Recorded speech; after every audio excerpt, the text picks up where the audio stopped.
Welcome back, Crafties. Let's make some cards. The original design I'm using today comes from Jenny Card Designs. I'll link her video down in the description. Make sure to check it out. We're going to be working with an A7 card, which is 5 by 7 inches. Our goal is to use up a 6 by 6 dollar store pattern paper pad.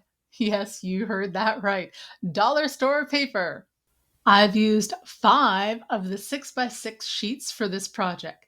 The first thing I did was cut the paper at 2 inches, then turned it to the left and trimmed again at another 2 inches.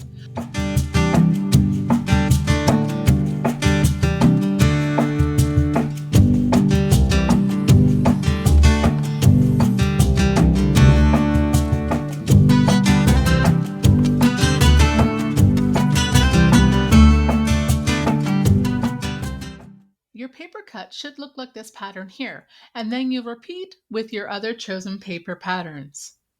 Before we move on to creating borders, here's a quick little tip. If you're feeling crafty but not sure what you want to make, go ahead and prep some cardstock panels and borders ahead of time. That way, when inspiration strikes, you're ready to go. You've got the pieces ready for your next card project.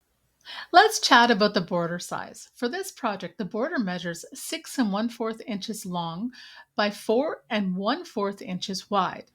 Here's my cardstock, here's the border, and here's the pattern paper we'll be using. Everything is ready to start assembling.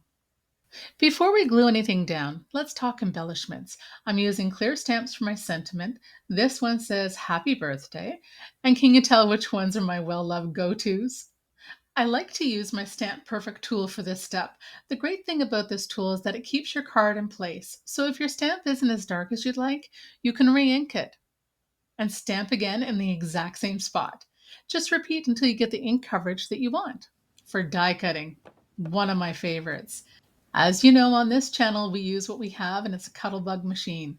So what I use is a plate A, then a C plate, then my B plate, and I send the sandwich through the machine. Okay, we talked embellishments. Now let's get to a glue tip. Use a precision needle tip glue bottle. You can find them on Amazon or at most local craft stores. They're a total glue saver, and I like to keep a long pin in mind to prevent clogging. I'll link my glue tip video below if you'd like more on that.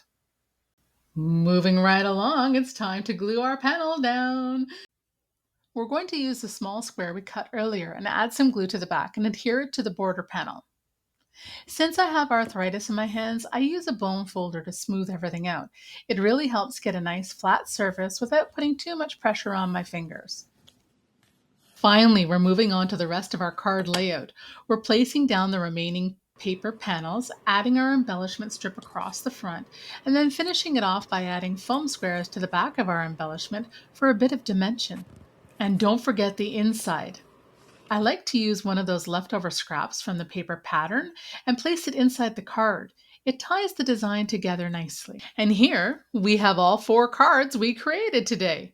Each one is unique but coordinated, all made from that single 6 by 6 dollar store paper pad. Let's take a closer look at each design.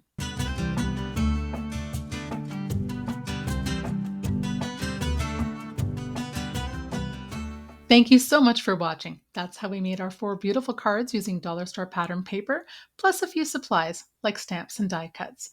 Take care, and we'll see you at the next video.